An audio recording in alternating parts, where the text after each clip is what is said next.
This week in AI has been a lot. We got a lot of movement from a lot of providers, but specifically China. We had Moonshot AI drop the new Kimi model, and it has changed up a lot of things across the whole landscape. It proved to a lot of users that there are capable models outside of Anthropic and OpenAI who are creating models that are so competitive that they are forcing some of the biggest labs to reconsider their upcoming releases.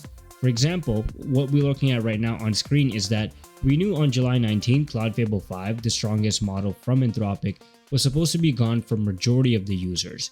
What it looks like is that it's kind of the case, but they've kind of had to give access to some tiers of users, which is the Max and Team premium plans. They're giving them access to it, but only 50% of the limits. The Pro and Team standard users will continue to have access to Fable, but obviously it's going to be through the usage credits, and they're giving them a one-time $100 credit. So yeah, it's not looking super great. Some people are happy that at least the Max and Team premium plans get access to it, but it's at 50% of the limit, so I don't know how usable that is going to be for a lot of those people who are going to be using Claude Fable 5. And then if you're a Pro and a Team standard user, your paid plan does not basically cover the Fable 5 model. You're not going to have access to it. So whatever you're paying for the strongest model below Fable 5, which is Opus 4.8 at the moment, and is going to become Opus 5 later on. And yeah, they know, Anthropic knows that this is not something that their users want to know. They are clear about that, and they're saying that, this has been frustrating, and we want to give you more certainty about what your plan includes. We are making access standard at 50% usage for the plans that use Fable most intensively. So their justification is that the Max users and the Team Pro plan users basically use Fable 5 more than other users. So at least give them 50% usage for that tier, I guess. And they're saying, thank you for your patience over the past several weeks. We're continuing to invest in new capacity and we'll keep everyone updated as we do. Now, I don't want to be super critical of Anthropic here, but I'm going to be a little bit critical because Moonshot just produced a model that matches Fable 5 in some cases, beats Fable 5 in other cases, and there's nothing like a 50% tier or usage credits, things like that. You can just, buy their subscription plan, and your subscription plan will include their strongest model, unlike Anthropic. And this could be a short time thing. They're basically saying that, okay, we are investing in new capacity, and they're going to try to serve this model to everyone. So I'll cut it some slack. Maybe this is a short-term downturn because Anthropic is still probably one of the best labs out there, and they'll continue to be. But obviously, they need to get their infrastructure situation in order, because if they continue operating like this, it's going to make things a lot harder for a lot of users. Obviously, you can have the best models, but if you can't serve them to your customers, there's no point. And if your customers are getting frustrated because they're hitting rate limits, it's not making the experience, obviously, amazing for them. So yes, it looks like Anthropic is in a little bit of trouble, at least at the moment. But in the long run, I feel like they will be able to work something out. They do have a deal with SpaceX. I don't know when that will kick in, but at least at the moment, it looks like they still need to figure something out. Now, while all this is happening, the SpaceX team is actually getting ready for Grok 4.6. Now, this is kind of interesting because a couple of weeks ago, if somebody mentioned the Grok model, we wouldn't consider it to be a really competitive model. But when Grok 4.5 come out, it kind of challenged the whole landscape a little bit. It became like a new, stronger tier that people needed to consider. It overtook some of the leading frontier labs, meaning Google DeepMind. I don't know what's happening over there. I could talk about that and I can make a whole video on that, but it looks like Grok 4.5 now is a model that is, going to compete with Google DeepMind. Obviously, I don't think it's there yet when it comes to competing with OpenAI and Anthropic, but this model is very competitive. And what they're saying is that Grok 4.5 is only 1.5 trillion parameters. Kimi K3 is 2.8 trillion parameters, which is almost like, double, and costs 3 times more per task. So this is the Min Choi is the actual person responsible for Grok at SpaceX. And he's saying that SpaceX cracked intelligence efficiency. Now imagine Grok at 3 trillion. So he's teasing something like that because they probably have something like that in the work. But what's really interesting is that underneath this post, Elon Musk says that our 2 trillion model, which is better than our 1.5 trillion in every way, will finish initial training next week. And he says that it might be able to exceed Kimi, but with speed and token efficiency close to our 1.5 trillion, aka Grok 4.5. So next week, it looks like we might be getting another model from the SpaceX team. It could be called Grok 4.51. I don't know, I'm just guessing here, or it could be 4.6.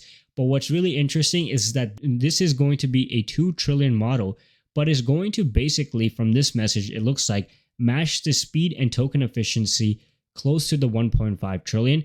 So we are getting more stronger and stronger models. It looks like for a while we were only reliant on OpenAI and Anthropic, but it looks like things are changing very fast. It looks like Grok has entered the market, SpaceX, I would say, has entered the market, and they are challenging a lot of these frontiers, basically by producing models that are efficient and matching some capabilities. I don't think they're at a stage yet to become number one, but they're definitely at a stage to put some pressure on a lot of the mid-level model providers like Google DeepMind, maybe some of the Chinese models, GLM. All of those guys need to consider Grok 4 point whatever it's going to be now as well. Before we continue, we just launched the Universe of AI newsletter. If you want to stay on top of AI news without having to hunt for it, link is in the description. Don't miss out. Now, while all this is happening, one thing we know is that a lot of the AI space is a little bit political, meaning we knew the White House took away some access to some of the models because they were afraid that China would basically, steal their capabilities, distill them, cybersecurity risks. If they got access to it, they might try to attack, American companies, infrastructure. And it looks like the Chinese providers maybe took that a little bit personally and produced a model, Kimi, in my opinion, to kind of show them like, hey, we don't really need to do any of that. We can still produce something capable and something competitive. And they did. And it looks like the White House and especially President Trump have taken notice because they're launching a program called Gold Eagle, which will give them more control over American frontier AI releases. Basically, the government is now getting more and more interested in exploring about how they can control the AI space and probably how they can control the AI development, and will require explicit government approval over which companies are granted access to new models. So yes, government intervention is coming. In these type of things, government intervention is always lagging a couple of months behind, but it looks like they are kind of waking up. They realize that this is a technology that is going to determine the future for a lot of people, determine the future for a lot of nations. And it looks like the American government wants to take part in that, which obviously makes sense. And they're saying that volunteer participation may be coming to an end. So, they might not have an option, which basically means that companies now probably don't have a lot of power when it comes to denying access to the government. If the government wants to step in, these labs will have to kind of fall in line because they have no choice. But to me right now, this basically feels like an arms race, an AI arms race between nations. And right now, the two nations competing are China and the US. They're basically competing on producing the best models. They're both investing, and both governments are heavily involved in the AI space. The Chinese government is helping the Chinese labs produce models. They're providing them with the infrastructure as well. They have some restrictions, and same goes on with the US government. And those two countries are basically at an arms race when it comes to AI. We know that Europe is a little bit lagging behind. Other countries, I wouldn't say they are there at the moment, but this kind of reminds me of US versus Russia, but instead of Russia, it's China now. But yeah, the space is heating up and things are changing very fast, and things are moving in a way that, you and I probably couldn't have anticipated. We did not anticipate a model like Kimi coming this year and changing things up. We didn't even anticipate a model like Fable 5 or Mythos 5 coming this year, but it's here. And I feel like I'm not even going to try to predict what's going to happen by December. I think by December, we might hit the word that is kind of scary to mention, AGI, but who knows? I'm just putting it out there. We don't know if that's going to happen, but the pace things have been moving, I wouldn't put it out of the equation. Now, if you thought the Moonshot team was done, they are not. Kimi K3.1 is already teased by someone that actually works at, Moonshot AI. Most of the times you wouldn't drop a model name, especially from an employee, if you're not going to be able to back that up. But it looks like the employee has mentioned Kimi K3.1.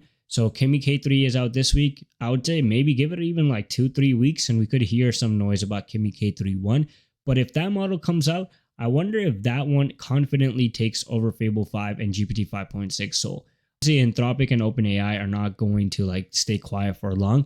Anthropic is dropping Opus 4.8, and there are some rumors that OpenAI is working on GPT 6, and that model is supposed to be way better than anything that we have seen so far. There's also excitement within the whole company itself. So yeah, let's see what's going to happen. But anyways, if you guys want to stay on top of all of this, you guys know what to do. Subscribe to the channel. But that's it for today's video. Make sure you guys are subscribed to the channel. Follow our new newsletter as well at universeofai.beehive.com. As well, subscribe to the main channel World of AI and support us on X by following the Universe of AIZ as well. Until then, I'll see you guys in the next video.